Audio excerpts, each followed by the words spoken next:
23 अगस्त 2023 को इसरो ने इतिहास रच दिया था। विक्रम लैंडर और प्रज्ञान रोवर चांद के दक्षिणी ध्रुव पर सफलतापूर्वक पहुंच गए थे। लेकिन उस कामयाबी की अपनी एक सीमा थी। वो एक वन वे ट्रिप थी। हमारे उपकरण वहीं रह गए और मिशन समाप्त हो गया। चंद्रयान 4 की योजना इस अधूरी कहानी को पूरा करने के लिए बनाई गई है।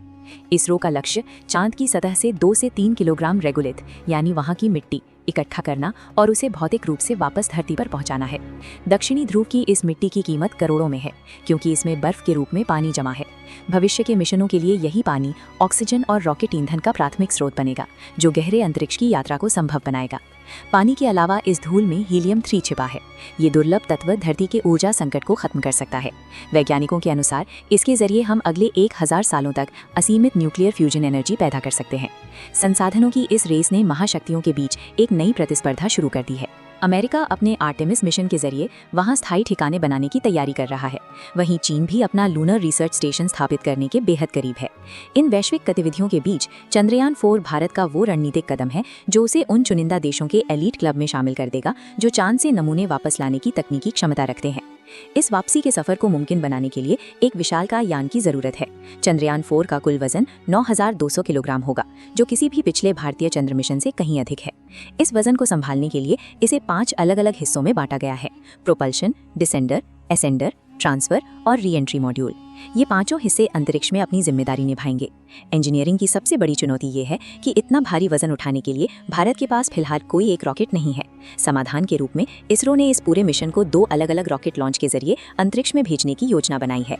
यहीं से शुरू होता है पहला जोखिम, एस्पैडिक्स। दोनों रॉकेट से भेजे गए हिस्से कक्षा में एक दूसरे को ढूंढेंगे। हजारों किलोमीटर की रफ्तार से दौड़ते हुए ये यान बिल्कुल लेगो ब्लॉक्स की तरह लॉक हो जाएंगे। ये डॉकिंग एकदम सटीक होनी चाहिए। पृथ्वी की कक्षा में इस जटिल डॉकिंग को सफलतापूर्वक पूरा करना ही वो बुनियादी शर्त है, जिसके बाद ही ये यान चांद की ओर अपना रास्ता तय कर पाएगा। वैज्ञानिकों ने लैंडिंग के लिए चांद के दक्षिणी ध्रुव पर मॉन्स माउंटेन इलाके को चुना है।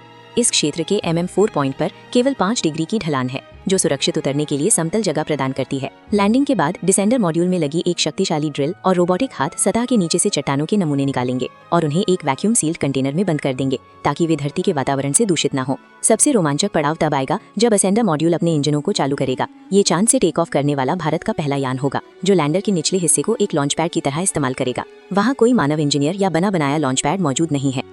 मामूली सी तकनीकी खराबी का मतलब होगा चांद से लाया गया वो अनमोल खजाना हमेशा के लिए वहीं खो जाना। चांद के गुरुत्वाकर्षण को चकमा देकर अंतरिक्ष की ऊंचाई तक पहुंचना एक बड़ी जीत होगी, लेकिन असली चुनौती अब भी ऊपर अंधेरे में छिपी है। चौथे और सबसे कठिन पड़ाव में एसेंडर मॉड्यूल को चांद की कक्षा में चक्कर लगा रहे ट्रांसफर मॉड्यूल को ढूंढना होगा। इसे आप अंतरिक्ष में सुई में धागा पिरोने जैसा समझ सकते हैं। वहां GPS जैसी कोई सुविधा नहीं है। दोनों मॉड्यूल लगभग 5000 किलोमीटर प्रति घंटे की भयानक रफ्तार से एक दूसरे की ओर बढ़ेंगे। इस अंधाधुंध गति के बीच उनका आपस में सुरक्षित मिलना और सैंपल्स को ट्रांसफर करना इसरो की इंजीनियरिंग का सबसे कठिन इम्तिहान होगा। एक बार जब सैंपल सुरक्षित ट्रांसफर हो जाएंगे तो यान धरती की ओर अपनी वापसी की यात्रा शुरू करेगा। लेकिन आखिरी बाधा धरती का वायुमंडल है, जो किसी जलती हुई दीवार की तरह यान का स्वागत करेगा। पृथ्वी के वायुमंडल में प्रवेश करते समय re entry module 2000 degree Celsius तक का तापमान झेलेगा। अत्यधिक गर्मी के कारण संचार पूरी तरह कट जाएगा और हम केवल उम्मीद कर पाएंगे कि हमारी हीट शील्ड सुरक्षित रहे। इस आग के गोले को पार करना और समुद्र में सुरक्षित स्प्लैश डाउन करना ही वो अंतिम कदम होगा जो अरबों रुपए के इस मिशन को सफल बनाएगा।